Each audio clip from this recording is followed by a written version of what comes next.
Hi students, today we are going to do the first chapter in your book Flamingo, which is the last lesson.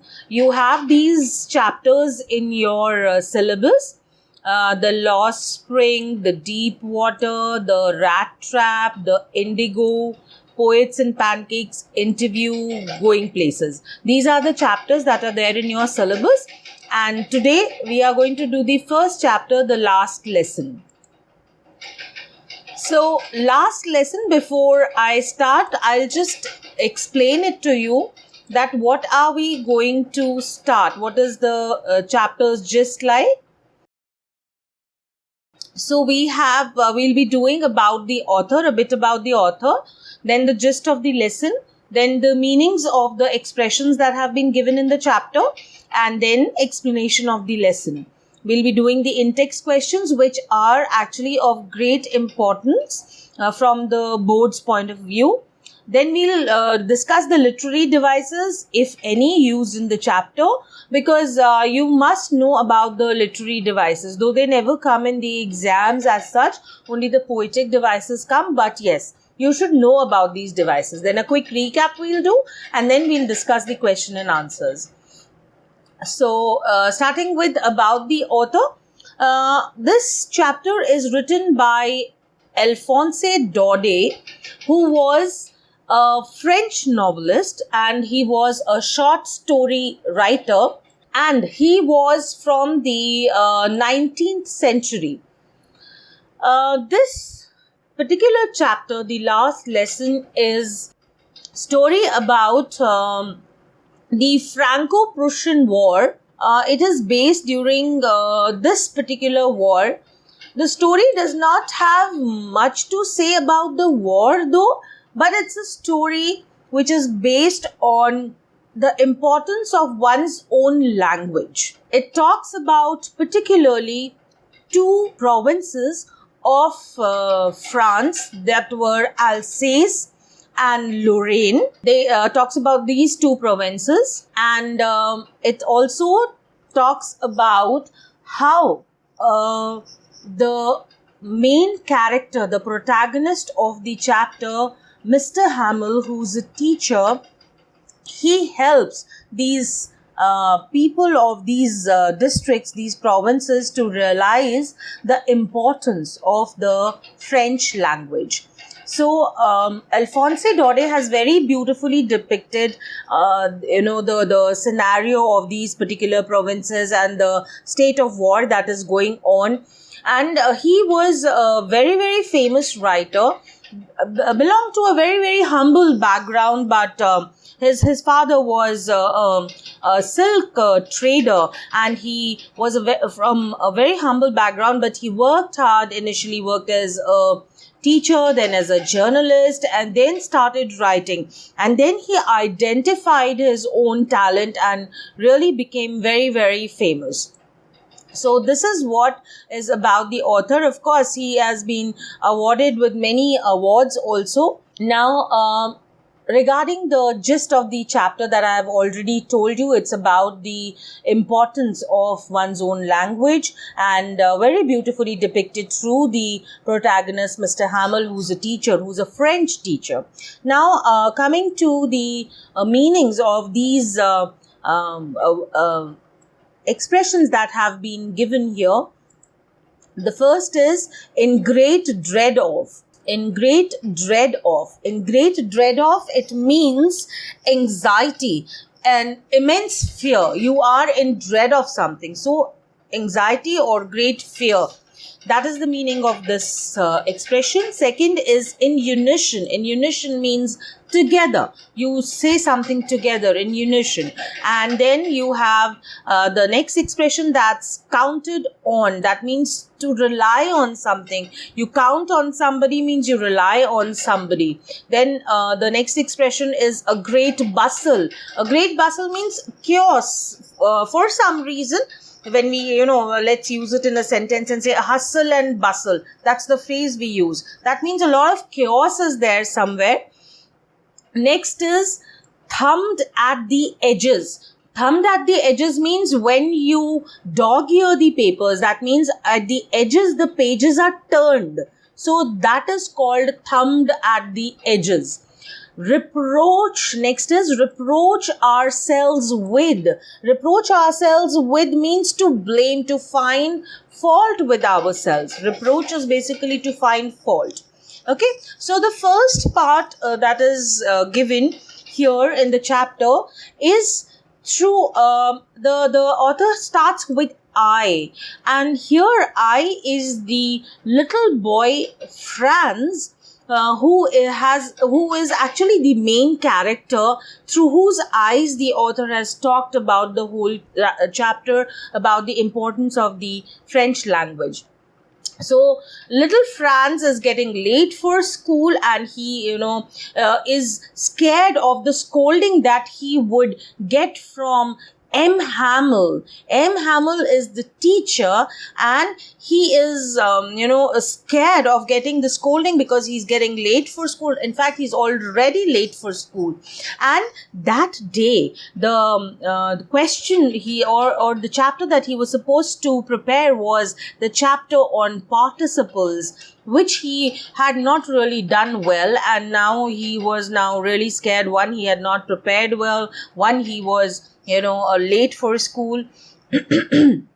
And when he was going, he could see around the beautiful things that he saw around or heard were that the birds were chirping at the edge of the woods. The day was so warm and bright, and there was an open field back of the sawmill where he saw the Prussian soldiers. Like I said, I told you that it's the Franco-Prussian War, also called the France and Germany War.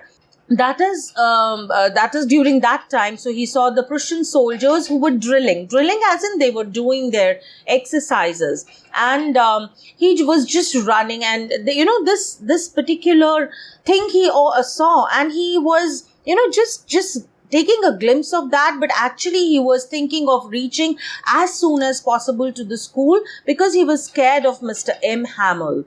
And when he passed the town hall is the main area in a small town, where he saw the crowd, and that crowd was in front of the bulletin board. The bulletin board means the notice board, and that notice board for the past 2 years had always given some sad news, and this time also he thought that it would be some sad news because this bulletin board had given messages about the lost battles, the draft, the orders of the commanding officers. So he thought probably this time also it was some bad news. Okay, then moving on. Because he was late for school, he was just running and dreading that scolding. So now when he reached basically the school, he saw that when he was running, he saw that few people were kind of accumulated near that notice board, and 2 people were there who actually made a comment. He saw the blacksmith watcher who was there with his apprentice. So there was a blacksmith by the name of Watcher. He was there and he was reading the bulletin. He was there with his helper. And when he was reading, he called little Franz and he said, what did he say? He just said, "Don't go so fast, bub." Bub is a slang word for little boy. He says you have plenty of time to reach school. And that particular time, little Franz did not really understand what he meant, but he just kept going for school. I thought he was making fun of me, and he reached Mr. Hamill's little garden out of breath. Mr. Hamill was the teacher, and he reached the school which had a small little garden, and he was all out of breath. Now, children, this part is important from the board point of view, wherein you need to understand that what did he see when he reached the school. Or a question can come that what was so unusual about that particular day. So, Let me just rub this out for you all. Okay. So now let's see what was unusual that he saw. The unusual thing that day when he reached the school was that generally there used to be a great bustle. There was a great chaos generally. But that particular day, it was something that he never thought of. So he did not hear any, opening and closing of the desks. Lessons were repeated in unison, generally very loud, and they were so loud that the children had to put hands over their ears if they had to understand it better. But that particular day, he did not see any of these. He did not hear the teacher's great ruler rapping on the table. He did not hear that. But now what he saw was that everything was so still. He had thought that, when the commotion means all these chaos is there, he would quietly enter the class and he would not be seen by Mr. Hamill. So probably he would not be scolded. But then what he saw was completely the opposite. Everything was so still. Okay. So now, what else did he see? So it seemed, he saw that everything was still. That day, everything had to be as quiet as a Sunday morning. So he compared it to the Sunday morning. So he said that it was also quiet as the Sunday morning. And through the window, he saw his classmates who were already sitting there, and Mr. Hamill was walking up and down with his terrible iron ruler under his arm. This little boy had to open the door and go in before everybody. Mr. Hamill also saw him, and he was actually feeling a little scared now that he would get a scolding. But nothing of that sort happened. Mr. Hamill was absolutely quiet and he just said, "Go to your place quickly, little Franz. We were beginning without you." So here, for the first time, actually, in the chapter, the name of that little boy has been used, Little Franz. So he was actually really shocked that Mr. Hamill did not even scold him for coming late to school. In fact, he just said that we are going to begin without you, and that's it. And he just asked him to go and sit down. So that was really surprising for little Franz. Now he has tried to explain the dress that Mr. Hamill was wearing. So this is again important for a short answer that can come in the board exam. So this is what the dress was like. He jumped over the bench, went and sat down, and now then the description of the dress. So Mr. Hamill was wearing a beautiful green coat, his frilled shirt, and the little black silk cap all embroidered that he never wore except on inspection and prize days. So he was wearing his special dress which he wore only on the inspection days. So that is what was really unusual, that his dress was what he generally wore on the inspection and prize days. But today it was nothing like that, but still he was wearing that dress. So the description of the dress is important. The green coat, the beautiful green coat, the frilled shirt, and the little black silk cap. Okay, when he saw this, besides that, he saw something strange. And what was that strange thing? He saw that the back benches that were always empty, the village people were sitting quietly like ourselves. That means, like the children, there were people from the village who were sitting at the back benches. So who were the people? That is important. Old Hosser was there with his three-cornered hat, and the former mayor was there, the former postmaster, and several other besides. So these are the people who were there. Old Hosser was there, who was the who was wearing that three-cornered hat. The former mayor was there. The former postmaster was there, and everybody looked very sad. There was something really sad about these things. And what else did little Franz see? He saw that old Hosser had brought an old primer thumbed at the edges. That means an old notebook. Primer means the old notebook. This means old notebook which was thumbed at the edges. That means the pages were folded at the edges, and he had kept it on his knees with his spectacles lying across the pages, and everyone seemed to be really attentive. Now Mr. Hamel started his lesson. He had a really grave and gentle tone. Grave means sad and gentle means really soft, which he generally did not have. He used to sometimes scold the children also. And he started his lesson. What did he say? He said, "My children, this is the last lesson I shall give you." So these words are really important. What did he say? He said that this was the last lesson that he was going to give all of them. And this order had come from Berlin, Germany's capital, to teach only German in the schools of Alsace and Lorraine. So German had to be taught. No more French would be taught. And this was the last French lesson. So he said this is your last French lesson, and I want you to be attentive. So this is what he actually said, that this was the last lesson that he was giving for French, and henceforth German would be taught, because Germany had taken over these provinces of Alsace and Lorraine. So this is what was read.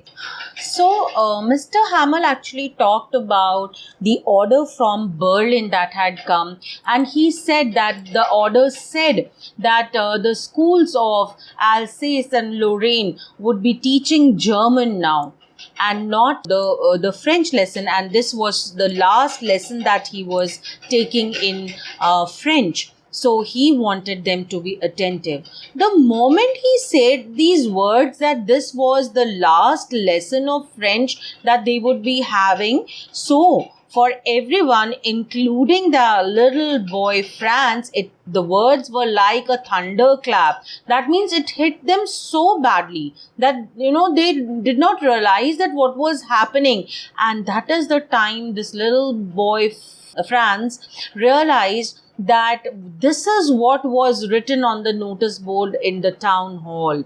And again he said, "My last lesson, why I hardly knew how to write." And now everyone was having that guilt that they had not learned their own language, the French language, and it was really sad. And everybody now wanted to listen to this particular last lesson that Mr. Hamel was going to teach, and they wanted to imbibe everything. They wanted to take in each word that he said, so that they did not lose out on learning their own mother tongue.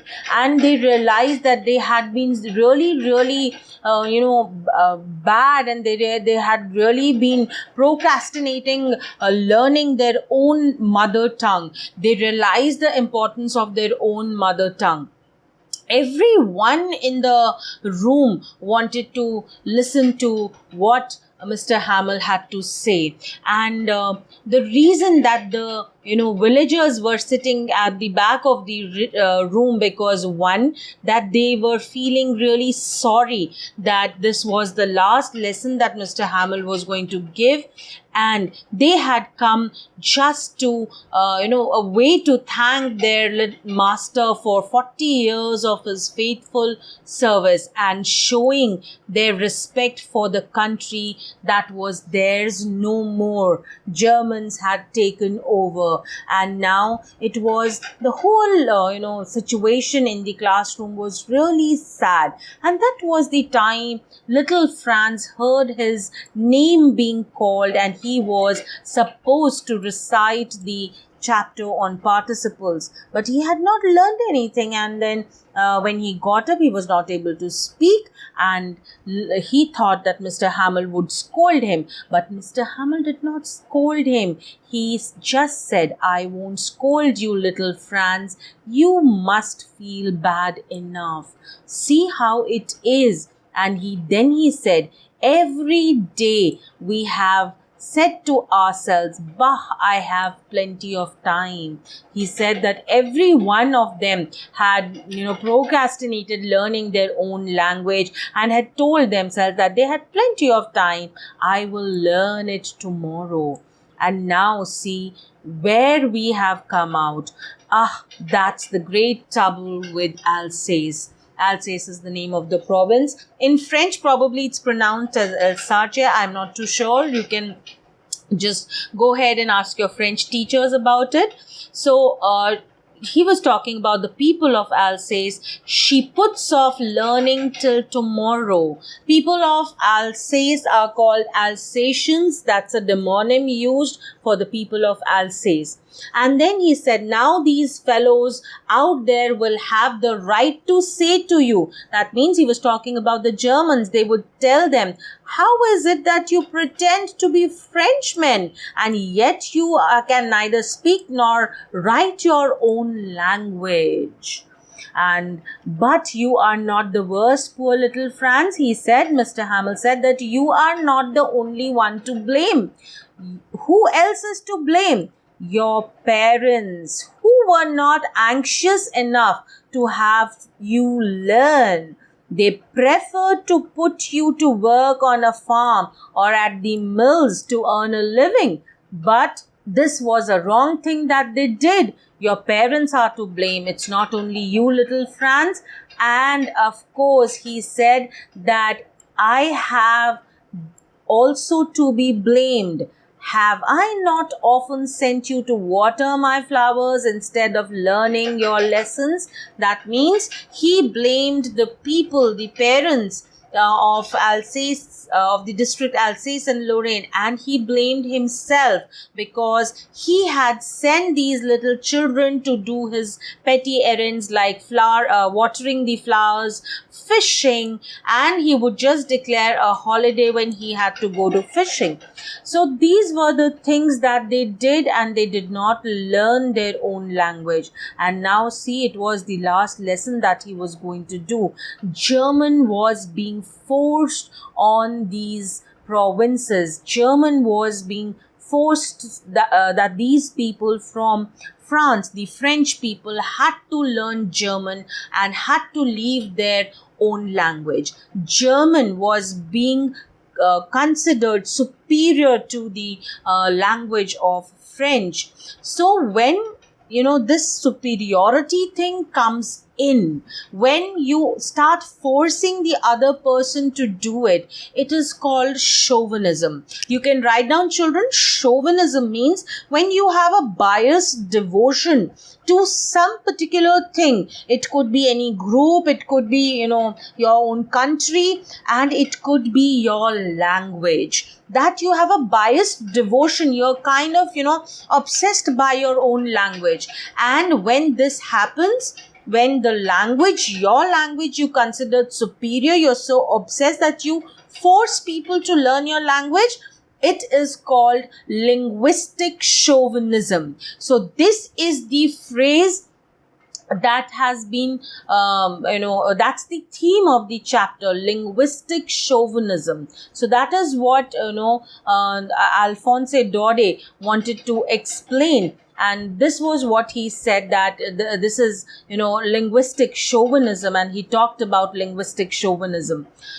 So, moving on next, just the last part, when he was trying to teach the lesson. The writing was done in beautiful language, and he had gifted the notebooks on which it was written, France Alsace, France Alsace. See, it's given here. He Mr. Hamel had new copies for us, written in the beautiful round hand, France Alsace, France Alsace. Round hand, as in, like, when we say we are writing in running, we say running hand. So it was written France Alsace, France Alsace. So this is what he gave, and he made them write, and the children were drawing also, and everything seemed to be really quiet, and there was no sound. Everybody was very, very attentive, but everybody was in a grave mood.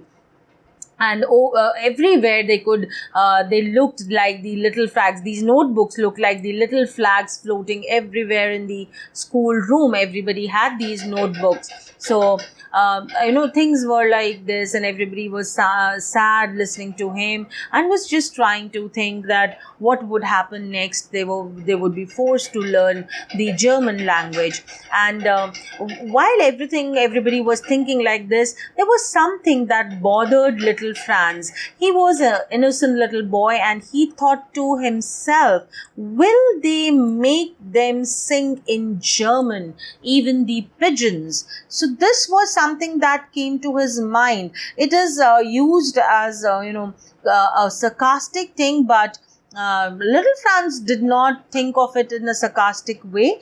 He actually was innocent, and he was thinking that if they're going to force German, will they make the pigeons also coo in German? What he meant was that, when the pigeons can't coo in German, why are they forcing us to do? It's our own language. Everybody has their own language. Pigeons coo, and we learn French, and we speak French. Why are they forcing us to learn German?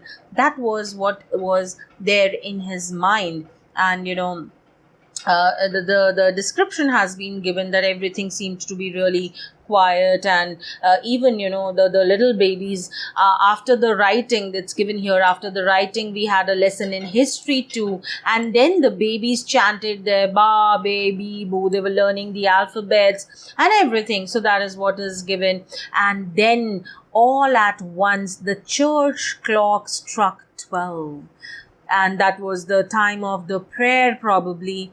And the same moment, the trumpets of the Prussians returning from their drill sounded, and Mr. Hamel, it struck to him that this was the day that now he's going to end it here, and now no more he would get a chance to speak or teach their own language to them, the French language. So he was really sad, and he just stood up, and he was really pale, and in his chair, and he just when he got up, he was looking so tall and looking so sad, and he said, "My friends," said he, and he choked because he was almost in tears, and that is the time he could not just speak a word, and he turned to the blackboard and took a piece of chalk, and this is what he wrote: "Viva la France," that means long live France. The school is dismissed, you may go. And he just made a gesture with his hand for the children to just go. This is what is the chapter is all about, children. And as I told you, it talks about the linguistic chauvinism. And I'll just discuss the in-text questions quickly with you all. What changes did the order from Berlin cause in the school that day? So basically, the description of what was there in the school that day, the usual bustle was not there, opening and closing of desks was not there, then reciting in unison was not there, and everybody was extremely quiet, and the backbenches were occupied by the villagers, like the old horser, the former mayor, the former postmaster, and all these things that were unusual on that particular day in the school. And you can also mention the dress that Mr. Hamill was wearing, which was a special dress. Second question is, how did Fran's feelings about M. Hamill and school change? Because he knew the moment Mr. Hamill said that it was going to be the last lesson, he realized that he had wasted all his time on, petty errands and not learning. And he, thought about Mr. Hamill, that he had spent 40 long years, and he felt really great that he had such a good, French teacher for himself, and he still did not, utilize that opportunity. So this is what he felt, and he felt that the books were no more a burden for him. It's given in the chapter. When you read it carefully, you will realize that he said that the burden was there earlier. The books felt a burden, but now he did not feel that they were a burden at all.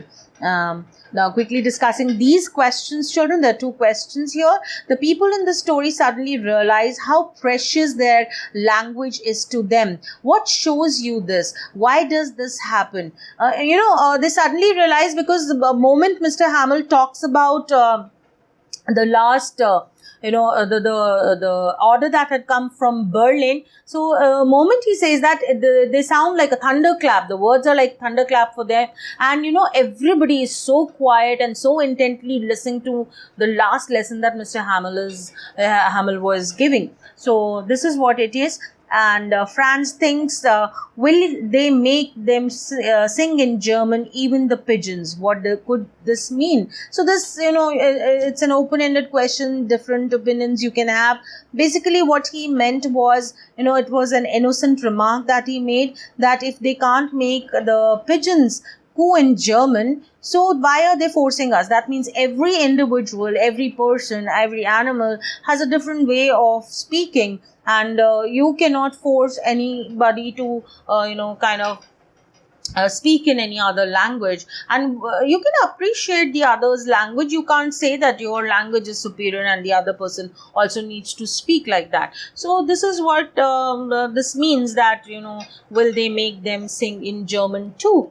And coming to the literary devices, children, like I told you, and the earlier ones, that the name of the chapter is Last Lesson. And this last lesson, and the literary device is irony, because it is your first chapter and it is named the last lesson, so it is kind of irony.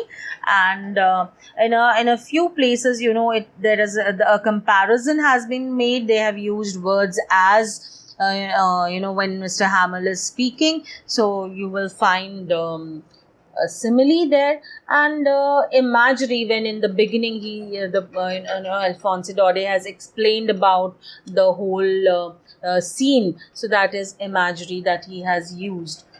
So this is what it is, children.